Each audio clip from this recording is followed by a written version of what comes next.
শেখ হাসিনা গণতন্ত্রের পাশাপাশি পিতাকেও ধ্বংস করেছেন। এবং সর্বশেষ জানাবো, বিটিভিতে অগ্নিকাণ্ড, শেখ হাসিনার পদক্ষেপ ছিল সন্দেহজনক। এতক্ষণ শুনছিলেন সংবাদ শিরোনাম, এবার বিস্তারিত। শেখ হাসিনা গণতন্ত্রের পাশাপাশি পিতাকেও ধ্বংস করেছেন।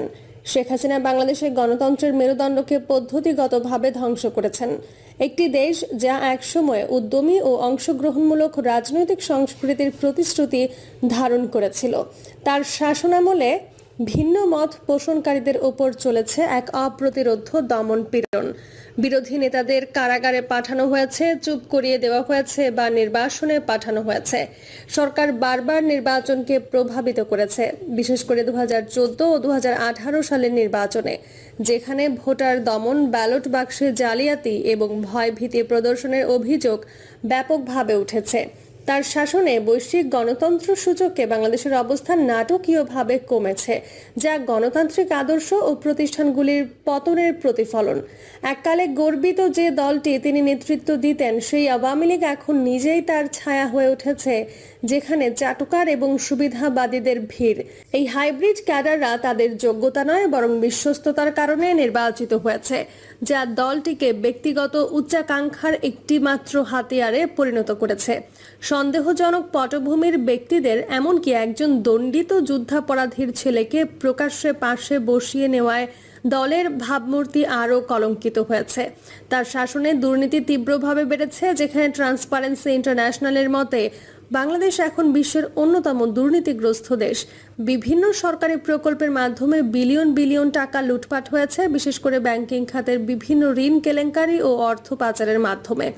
পদ্মা সেতু প্রকল্প একসময় জাতীয় গর্বের প্রতীক ছিল, কিন্তু তা ঘুষ এবং দুর্নীতির অভিযোগে জড়িয়ে পড়ে, যার ফলে 2012 সালে বিশ্বব্যাংক তার অর্থায়ন প্রত্যাহার করে নেয়। লুটপাট এতটাই ব্যাপক হয়েছে যে দেশের বিচার বিভাগ একসময় যা আশা প্রদানের বাতিঘর ছিল, তা এখন নির্বাহী বিভাগের হাতের পুতুলে পরিণত হয়েছে, যেখানে সিদ্ধান্তগুলি সরকার এবং তার সহযোগীদের পক্ষে যায়। শেখ হাসিনা শুধু তার দল এবং জনগণকে নয়, তার পিতা বঙ্গবন্ধু শেখ মুজিবুর রহমানের ঐতিহ্যকেও বিশ্বাসঘাতকতা করেছেন। তার নাম ও ঐতিহ্যকে তিনি এমন সব অপ্রাসঙ্গিক ক্ষেত্রেও ব্যবহার করেছেন, যা তার ঐতিহাসিক গুরুত্বকে হ্রাস করেছে। এবং সর্বশেষ অপমান ছিল অপ্রাসঙ্গিক নির্মাতা শ্যাম বেনেগালের দ্বারা একটি নিস্তেজ বায়োপিকের নির্মাণ, যা জাতির পিতার প্রকৃত অবদানকে ধারণ করতে ব্যর্থ হয়েছে। তার শাসনের সময় বাংলাদেশ দেখেছে নতুন ধরনের স্বৈরাচারের উত্থান, যেখানে ক্ষমতা কয়েকজনের হাতে কেন্দ্রীভূত হয়েছে, বিরোধীদের দমন করা হয়েছে এবং রাষ্ট্রের সম্পদ নির্বিচারে লুটপাট করা হয়েছে। শেখ হাসিনা, যাকে প্রায় মাফিয়া কুইন বলা হয়, এই রূপান্তরের নেতৃত্ব দিয়েছেন। তাকে দুর্নীতি এবং ভয়ের ওপর নির্মিত একটি শাসন ব্যবস্থার গডমাদার হিসেবে অভিহিত করা হয়। বাংলাদেশের সাম্প্রতিক ইতিহাসের এই অন্ধকার অধ্যায়গুলি থেকে নতুন সরকারকে শিক্ষা নিতে হবে। পূর্ববর্তী শাসনের ব্যর্থতা একটি জ্বলন্ত শিক্ষা দেয়। দুর্নীতি ও ফ্যাসিবাদের অপ্রতিরোধ উত্থান কেবল জাতির প্রতিষ্ঠানগুলির অবক্ষয় এবং জনগণের দুর্ভোগের দিকে নিয়ে যায়। দেশ যখন এক সংকটময় মোড়ে দাঁড়িয়ে আছে, তখন গণতন্ত্র, বাক স্বাধীনতা এবং আইনের শাসনের মতো পদদলিত নীতিগুলো পুনরুদ্ধার করার তীব্র প্রয়োজন রয়েছে। বাংলাদেশকে স্বৈরাচারের ছায়া থেকে মুক্ত হতে হবে এবং একটি ভবিষ্যৎ নির্মাণ করতে হবে যেখানে প্রতিটি নাগরিকের কণ্ঠস্বর শোনা যায়, যেখানে ন্যায় বিচার নিরপেক্ষ এবং সবার জন্য সহজলভ্য, এবং যেখানে শাসন ব্যবস্থা স্বচ্ছ ও দায়বদ্ধ। এর অর্থ গণতান্ত্রিক প্রতিষ্ঠানগুলিকে শক্তিশালী করা, মানবাধিকার রক্ষা করা এবং দুর্নীতি দমনের জন্য কঠোর পদক্ষেপ গ্রহণ করা, যাতে ক্ষমতা জনগণের কল্যাণে ব্যবহৃত হয়, ব্যক্তিগত লাভের জন্য নয়। নতুন নেতৃত্বের সামনে কাজটি কঠিন, তবে এটি স্পষ্ট। বাংলাদেশকে একটি পূর্ণ গণতান্ত্রিক দুর্নীতিমুক্ত দেশে পরিণত করতে হবে, যেখানে সরকার সততার সঙ্গে জনগণের সেবা করে এবং দেশ তার পূর্ণ সম্ভাবনায় পৌঁছাতে পারে। অতীতের ক্ষত ভবিষ্যতের শৃঙ্খলা হয়ে ওঠার আগে কাজ করার সময় এখনই। বিটিভিতে অগ্নিকাণ্ড, শেখ হাসিনার পদক্ষেপ ছিল সন্দেহজনক। কোটা সংস্কারের দাবিতে বৈষম্য বিরোধী ছাত্র আন্দোলনে উত্তাল বাংলাদেশে গত 18 জুলাই দেশটির রাষ্ট্রীয় টেলিভিশন বিটিভিতে হামলা ও অগ্নিসংযোগের ঘটনা ঘটে। রাষ্ট্রীয় গুরুত্বপূর্ণ স্থাপনা বিটিভিতে হামলা ও আগুন নিয়ন্ত্রণে সেই সময়ের প্রধানমন্ত্রী শেখ হাসিনা যে পদক্ষেপ নিয়েছিলেন তা ছিল একেবারেই সন্দেহজনক। ঘটনা প্রবাহ: 18 জুলাই বেলা আনুমানিক 1টার দিকে বিটিভির 1 নম্বর গেটে প্রথম হামলার ঘটনা ঘটে। এই হামলায় হামলাকারীরা পুলিশকে ধাওয়া দিতে দিতে বিটিভির গেট ভেঙে ভেতরে প্রবেশ করে। এই হামলায় সীমিত পরিসরে ভাঙচুরের ঘটনা ঘটে, খুব একটা ক্ষয়ক্ষতির ঘটনা ঘটেনি। প্রথম দফা হামলার পরপরই প্রধানমন্ত্রীর স্পিচ রাইটার মোহাম্মদ নজরুল ইসলাম বিটিভিতে হামলার ঘটনায় প্রধানমন্ত্রীকে অবহিত করেন। বেলা আনুমানিক 2:30 থেকে 3টার দিকে বিটিভিতে দ্বিতীয় দফা হামলার ঘটনা ঘটে। এ দফায় বিটিভির অভ্যর্থনা, নিরাপত্তা কক্ষ, বিটিভির সদর দপ্তরের নিচ তলায় ভাঙচুরের ঘটনা ঘটে। এছাড়া বিটিভির অভ্যর্থনা কক্ষ, গাড়ির গ্যারেজ এবং সেট ডিজাইন সরঞ্জাম রাখার গোডাউনে অগ্নিসংযোগের ঘটনা ঘটে। এই দফায়ও প্রধানমন্ত্রীর স্পিচ রাইটার বিটিভিতে আগুন লাগার ঘটনা এবং ভাঙচুরের ঘটনা শেখ হাসিনাকে অবহিত করেন। স্পিচ রাইটার মোহাম্মদ নজরুল ইসলামকে বলতে শোনা গেছে, বিটিভির সেট ডিজাইনে আগুন লেগেছে, পুরো বিটিভি পুড়ে শেষ হয়ে যাবে, এখনই জরুরি ব্যবস্থা নেওয়া দরকার। নজরুল ইসলামের আবেগাপ্লুত কথার বিপরীতে উদ্বেগহীন ও নির্লিপ্ত শেখ হাসিনাকে বলতে শোনা যায়, পুড়ে যাক, আমি আবার নতুন করে বিটিভির সব করে দেব।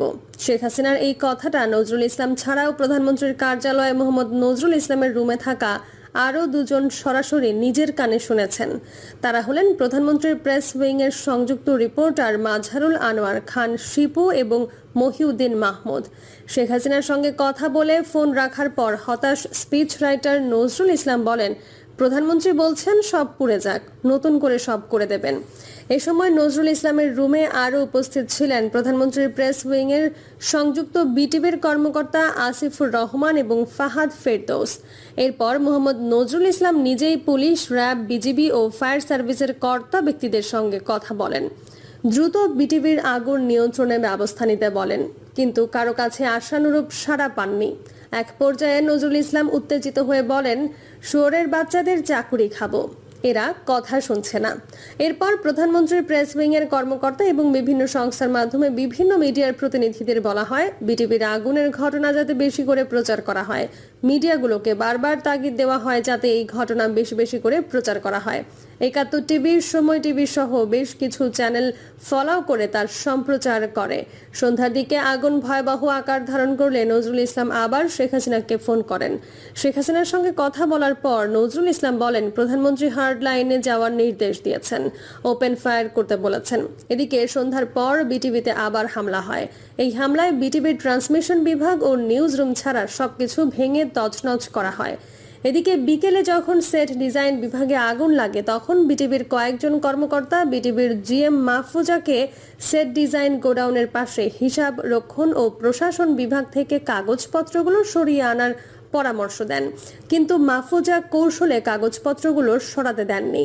গণভবন সূত্র জানায়, বিটিভির আগুনের ঘটনা শোনার পর শেখ হাসিনাকে বিচলিত বা মন খারাপ করতে দেখা যায়নি। তিনি একেবারে উদ্বেগহীন ও স্বাভাবিক ছিলেন।